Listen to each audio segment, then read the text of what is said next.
Hello दोस्तों, कैसे हैं आप लोग। डॉक्टर मंजू क्लास में आपका स्वागत है। कल हम आपको प्रैक्टिस सेट 3 तक कंप्लीट कर दिए हैं यूथ का। आज चौथा देखेंगे प्रैक्टिस सेट। पहला क्वेश्चन दिया है, कांति क्लांति शब्द युग्म का सही अर्थ है। उलटफेर, थकावट, चमक, क्लेश, चमक, थकावट, थकावट, चमक। तो ये चमक और थकावट होगा। दूसरा देखेंगे, तबेले की बला बंदर के सिर। लोकोक्ति का सही अर्थ है, जैसा चाहा वैसा हो गया, केवल बाहरी दिखावा, अपराध करे कोई, पकड़ा जाए कोई। और डी नंबर, अवसर चूकने पर पछताना व्यर्थ। तो ये सी नंबर सही है।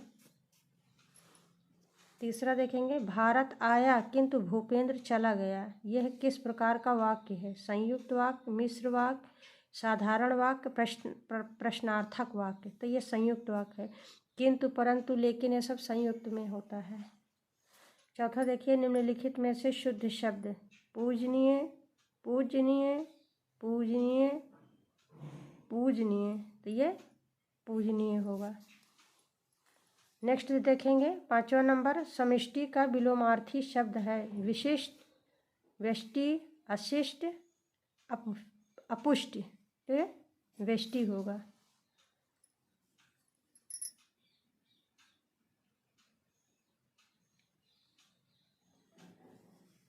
6वां नंबर देखेंगे, तर्कस का पर्यायवाची शब्द है। तीर, धनुष, प्रत्यंचा, निसंग। तो ये निसंग होगा। 7 नंबर देखेंगे, हिंदी में प्रचलित सिफारिश किस भाषा का शब्द है। हिंदी, फारसी, अरबी, तुर्की। तो ये अरबी का है। 8 नंबर देखेंगे, कृदंत और तदित किसके भेद हैं। पदबंध, क्रिया, उपसर्ग, प्रत्यय। तो ये प्रत्यय के भेद हैं। 9 नंबर देखेंगे, लंबोदर उदाहरण है। बहुब्रीहि समास का, द्वंद्व समास का, द्विगु समास का, कर्मधारय समास का। तो लंबा है जिसका उदर अर्थात बहुब्रीहि समास। 10 नंबर देखेंगे, इनमें से किस विकल्प के सभी शब्द द्विगु समास के उदाहरण हैं। दशानन, यथेच्छा, सप्ताह, शताब्दी, त्रिलोचक, 24, चतुर्भुज, प्रत्यक्ष। तो ये द्विगु में संख्यावाचक सप्ताह और शताब्दी होगा। 11 नंबर देखेंगे, नवेश्वर का संधि विच्छेद है। नवधन ऐश्वर्य, नवधन ऐश्वर्य, नवधन ऐश्वर्य, नवधन ऐश्वर्य। ये नवधन ऐश्वर्य होगा। वृद्धि संधि है। 12 नंबर देखें, इनमें से कौन सा शब्द पुल्लिंग नहीं है। बनावट, छाता, सूर्य, अमरूद। तो बनावट पुल्लिंग कौन सा नहीं है। तो छाता है, अमरूद है, सूर्य है। तो ये बनावट, क्योंकि बनावट स्त्रीलिंग है कि इसकी बनावट कैसी होती है। 13 नंबर, दासत्व किस प्रकार की संज्ञा है। व्यक्तिवाचक, पदार्थवाचक, जातिवाचक, भाववाचक। तो ये भाववाचक है। 14 नंबर देखेंगे, मुझे थोड़ी चाय दो। इस वाक्य में कौन सा विशेषण है। समुदायवाचक, परिमाणवाचक, गुणवाचक, संख्यावाचक। तो ये परिमाणवाचक विशेषण है। 15 नंबर देखेंगे, मोहन ने पढ़ा है। यह वाक्य संदिग्ध भूतकाल में होगा। मोहन ने पढ़ा, मोहन ने पढ़ा होगा, मोहन ने पढ़ रहा था, मोहन ने पढ़ा था। तो ये मोहन ने पढ़ा होगा संदिग्ध है। 16 नंबर देखेंगे, वच्चर ध्वनियों के उच्चारण हैं। जीवा की नोक दंत पंक्तियों के ऊपरी भाग का स्पर्श करती है। बी नंबर है, जीवा की नोक दंत पंक्ति का स्पर्श करती है। जीवा की नोक तालु का स्पर्श करती है। जीवा की नोक होठों का स्पर्श करती है। तो ये जीवा की नोक दंत पंक्ति के ऊपरी भाग का स्पर्श करती है। 17 नंबर देखेंगे, राजभाषा आयोग गठित करने के प्रावधान संविधान के कौन से अनुच्छेद में है। 346, 344, 345, 343। तो ये 344 में है। 18 नंबर देखेंगे, डॉक्टर गिरियर्सन ने किस भाषा को अंतर्वेदी का नाम दिया है। राजस्थानी, ब्रजभाषा, अवधी, छत्तीसगढ़ी। तो ये ब्रजभाषा का नाम दिया है। 19 नंबर देखेंगे, भारतीय संविधान ने अंकों के किस रूप को स्वीकार किया है। भारतीय अंकों को, भारतीय अंकों के अंतर्राष्ट्रीय रूप को, भारतीय मूल के अरबी के अंतर्राष्ट्रीय रूप को, उपर्युक्त सभी को। तो ये बी नंबर सही है। भारतीय अंकों के अंतर्राष्ट्रीय रूप को स्वीकार किया है। नेक्स्ट देखेंगे, खड़ी बोली शब्द का प्रयोग साहित्यिक हिंदी खड़ी बोली के अर्थ में होता है।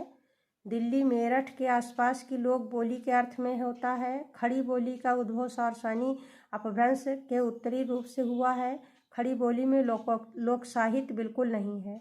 तो इसमें ये भी सही है, ये भी सही है, ये भी सही है।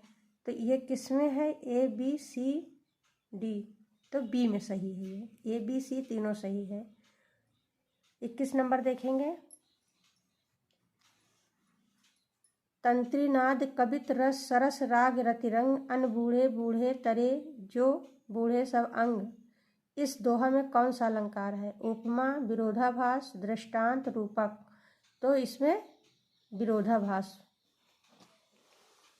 विरोध होते हुए भी विरोध का आभास न होना है। 22 नंबर देखें। जगत जान्यो जिह सकुल सो हरि जान्यो नाय ज्यों आँखिन सब देख ही आँख न देखी जाए। उक्त दोहे में कौन सा अलंकार है? दृष्टांत, उदाहरण, उपमा, प्रतिवस्तुपमा, उत्पमा। ये उदाहरण है। 23 नंबर देखेंगे। निम्नलिखित दोहे में कौन सा अलंकार है? सतगुरु की महिमा अनंत अनंत किया उपकार लोचन अनंत उघाड़ या अनंत दिखावड़ हार। तो इसमें श्लेष, रूपक, यमक, उपमा। तो इसमें यमक अलंकार है क्योंकि अनंत अनंत दोनों का अर्थ अलग अलग है। 24 नंबर देखिए। अमीय झरत रस अमीय झरत चहु ओर सो नयन ताप हरि लेत राधा जू के वदन अस चंद उदित के हेत। उक्त उदाहरण में अलंकार है रूपक, उपमा, प्रतीप, भ्रांतिमान।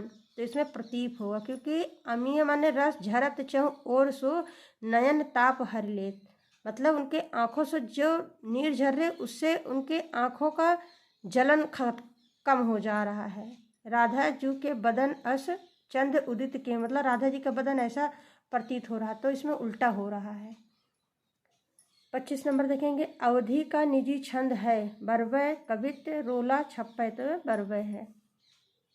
26 नंबर देखेंगे। भू में रमी शरद की कमनीयता थी नीला अनंत नभ निर्मल हो गया था थी छा गई कुकुम में अमिता सिताभा उत्फुल्ल सी प्रकृति सी प्रतिभास होती। इस काव्यांश में छंद है वंशस्थ, वसंत तिलिका, मंदाक्रांता, मालिनी। तो ये वसंत तिलिका छंद है। इसमें रस निष्पत्ति का समीक्षा संबंधी अभिव्यक्तिवाद सिद्धांत किस आचार्य का है? आचार्य भट्ट लोलट का, आचार्य शंकु का, आचार्य अभिनव गुप्त का, आचार्य भट्ट नायक का। तो ये आचार्य अभिनव गुप्त का है। 28 नंबर देखेंगे। शब्द की वह शक्ति जिससे वाच्यार्थ प्रकट होता है कहलाती है लक्षणा, व्यंजना, शब्द शक्ति, अभिधा। तो इसमें अभिधा है। 29 नंबर देखेंगे। धर्मवीर भारती के संदर्भ में क्या सही नहीं है? ये नहीं वाला प्रश्न दोस्तों बहुत समझना जरूरी है।